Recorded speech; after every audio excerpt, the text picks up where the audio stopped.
In 1985, the notorious Cocaine Bear, affectionately dubbed Pablo Escobar, was discovered lifeless in the depths of Tennessee's Chattahoochee National Forest, having succumbed to a harrowing overdose on 40 kilos of cocaine dropped from the sky by the enigmatic Andrew Thornton, a figure entangled in the infamous Bluegrass Conspiracy. This tale, a chilling reminder: don't do drugs or you'll end up dead and maybe stuffed like poor Cocaine Bear, only scratches the surface of a narrative steeped in American hedonism and the devastation wrought by the relentless drug war. The bizarre fate of this wild creature, who met a tragic end through sheer misfortune, serves as a macabre draw for those eager to snap selfies and acquire Cocaine Bear memorabilia. It's a grim spectacle. Meanwhile, the U.S. clings to its century-long drug war, repackaging it to target various societal fears, be it marijuana, crack, or meth, as a means to oppress marginalized groups while simultaneously exporting chaos globally alongside its sinister twin, the War on Terror. The narcotics trade has morphed into a colossal industry, and the allure of the illegal, drugs, dealers, and the violent underbelly that accompanies them, continues to capture the public's imagination and fill its coffers. All of this starts with one of the most scandalous sagas of corruption in American history. The Bluegrass Conspiracy has captivated minds since its explosive conclusion in 1985. This gripping tale centers on a cabal of men from Lexington, Kentucky, an epicenter of horse racing and elite society. But this isn't merely a story of the affluent and influential. The Bluegrass Conspiracy plunges deep into a world rife with corrupt cops, money laundering, and an insidious network of international drug and arms trafficking, all orchestrated with the complicity of high-ranking state officials. It sounds like the plot of a blockbuster film, and now it's becoming one of sorts. The movie Cocaine Bear dramatizes the fate of an innocent victim of this conspiracy, an American black bear whose tragic path crossed that of Andrew Drew Thornton II, one of the masterminds behind the conspiracy. Andrew Thornton, the kingpin of corruption. To grasp the enormity of this tale, one must first understand Andrew Thornton II. Born into a prestigious horse-breeding family in Lexington, this blue blood was cloaked in privilege, yet his thirst for adventure could never be quenched. At just 14, he was sent to a military academy, where he met Bradley Bryant, a fellow scion of wealth. Their bond forged, they both enlisted in the Army, with Thornton becoming a paratrooper, wounded in battle during the Dominican Republic conflict. Returning home as a Purple Heart recipient, he resumed his life in Lexington, where he soon became ensnared in his family's equestrian empire. But the thrill-seeker within him couldn't be tamed. He embraced parachuting, obtained a pilot's license, and in 1968 joined the Lexington Police Department. As the war on drugs began to take shape, the Lexington PD established a specialized narcotics unit, and Thornton eagerly volunteered. It was there that he met Henry Vance, a charming scion who had abandoned law school for the allure of the streets. With the help of his family's connections, Vance secured a position in the narcotics unit, and together he and Thornton formed a potent alliance. When good cops go bad, Thornton and Vance quickly became inseparable partners within the narcotics unit, Vance as the smooth-talking spokesman and Thornton as the ruthless undercover operative. However, their mission to cleanse Lexington of drugs descended into chaos as they indulged in criminality themselves. Thornton, intoxicated by the thrill of deception, became a drug dealer, pilfering evidence to sell on the streets. Vance, meanwhile, dabbled in arms trafficking, exploiting the authority of the sheriff's office. Though he was ultimately dismissed for forging the sheriff's signature, Vance maneuvered his way into a position within the state legislature, proving just how deep the corruption ran. While Thornton and Vance reveled in their illicit empire, Bradley Bryant was forging new alliances in Philadelphia and Las Vegas, eventually linking up with drug traffickers. By 1975, they had established a facade under the guise of a bodyguard company called Executive Protection, which served as a cover for their burgeoning drug and arms smuggling operations. The company emerges. Thornton, Bryant, and Vance had ascended to the heights of Kentucky's drug trade, forming a clandestine network known as the Company. Each member played a pivotal role. Bryant, the mastermind behind financial and political ties. Thornton, the logistical strategist handling planes and transport. And Vance, the insider with connections that extended to law enforcement and the DEA. Their operation was shockingly simple. Bryant leased small aircraft under the guise of executive protection. Thornton would then fly to remote locations to load these planes with bales of marijuana, only to return to Lexington and offload directly to dealers, all under the radar of law enforcement. Thornton reveled in the thrill, ultimately resigning from the police force to focus solely on drug trafficking. Shadows of deceit. By spring 1977, murmurs of blackmail, smuggling, and the mysterious disappearance of a woman named Melanie Flynn, a woman who had been close to Thornton, began to circulate. Did she know too much?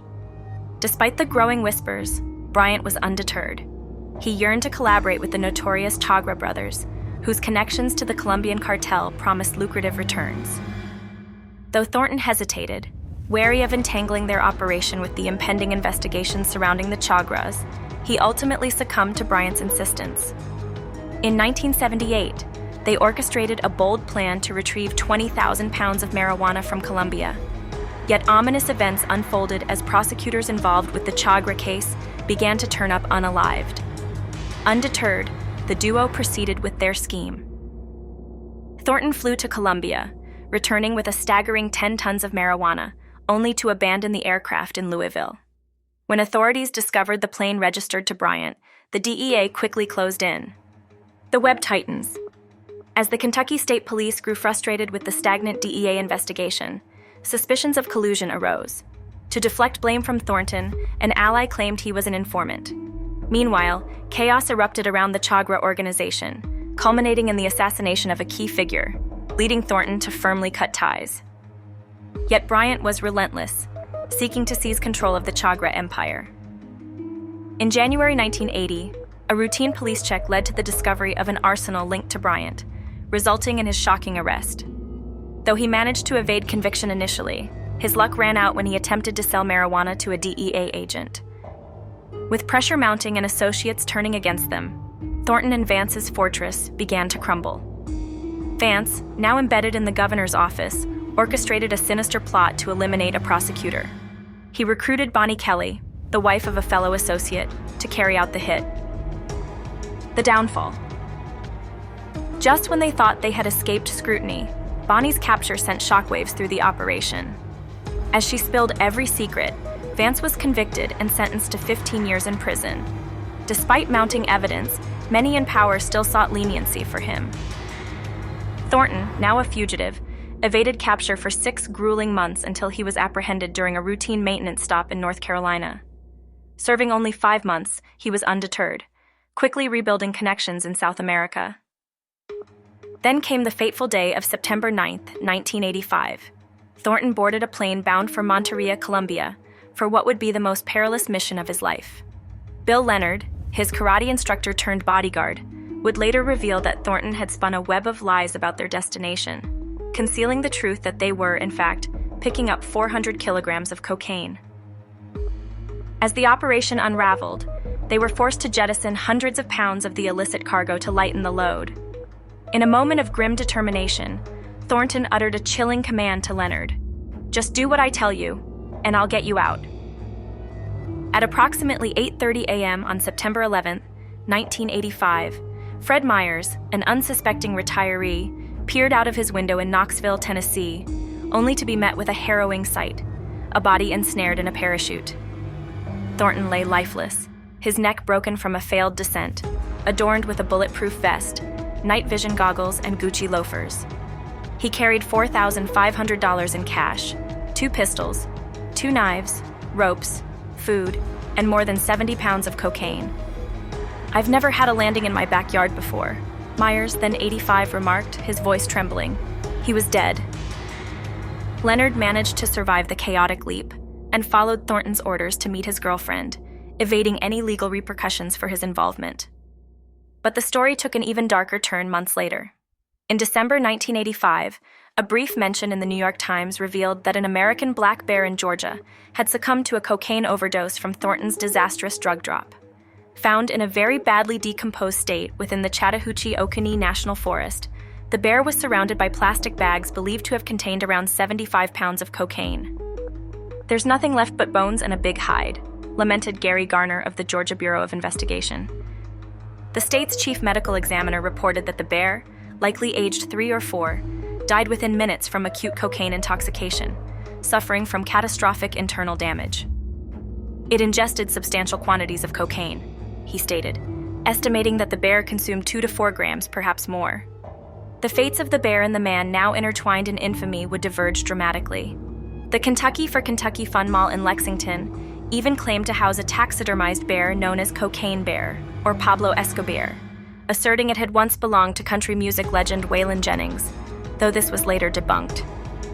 As for Thornton, he faded into obscurity, a mere footnote in the tale of the bear.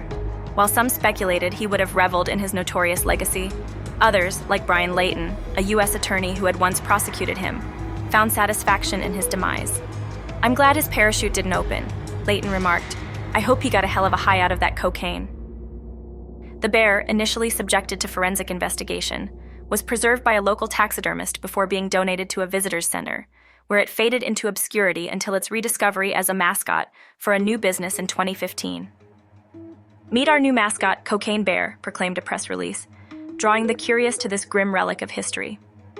And so we arrive full circle, standing in a humble gift shop in Fun Mall, Lexington, Kentucky, USA, where the legacy of the U.S. drug war is distilled into the life of Andrew Thornton, a man whose existence danced along the precipice of law and morality.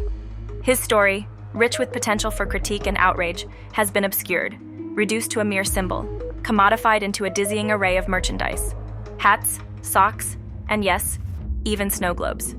The haunting narrative remains, overshadowed by the spectacle of a stuffed bear, a poignant reminder of the chaos woven into the fabric of the American drug saga.